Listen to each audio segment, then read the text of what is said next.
बिस्मिल्लाहिर्रहमानिर्रहीम। अस्सलाम वालेकुम। एक नई वीडियो के साथ मैं हाज़िर हूँ अबू अयान और आप देख रहे हो A4 न्यूज़। साल के आखिर तक इन्हिदाम का काम मुकम्मल हो जाएगा। जिद्दा म्यूनिसिपलिटी। सऊदी अरब में जिद्दा म्यूनिसिपलिटी के तर्जमान मोहम्मद अल-बकवी ने कहा है कि गैर मुनज़्ज़म महलों को मुनहदम करने के मंसूबे पर काम मुकर्ररा शेड्यूल के मुताबिक जारी है। तौक़ी है कि साल के रवां आखिर तक इन्हिदाम का काम मुकम्मल हो जाएगा। अल अखबारिया चैनल के गुफ्तगू करते हुए बल्दिया के तर्जमान ने कहा है कि अब तक जिद्दा के 20 महलों को गिराया जा चुका है, जिसमें 6 माह का अरसा लगा है।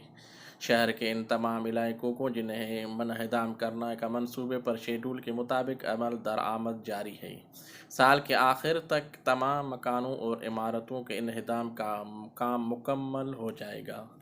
तर्जमान ने मज़ीद कहा है कि बल्दिया की जानिब से इन्हिदाम के जाने वाले इलाकों में मालिकान को अदायगी का आगाज़ कर दिया गया है, जिसके लिए बल्दिया की वेबसाइट पर खसूसी सहूलत फराहम की गई है, जहाँ वो अपने मुताबिक देते हैं।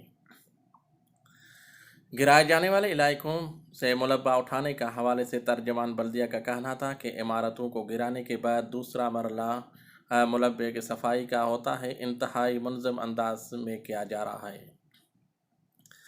मुलब्बे से निकलने वाले मुफीद अशिया के हवाले से तर्जमान ने कहा है कि बरामद होने वाले अशिया जिनमें लोहा, एल्युमिनियम और दीगर अशिया शामिल है, उन्हें रीसाइकिल किया जाएगा, जबकि ऐसे मुलब्बे रीसाइक्लिंग में इस्तेमाल नहीं होता उन्हें बल्दिया के यार्ड से हिफाजती असूलों को मुताबिक तलफ़ किया जाएगा।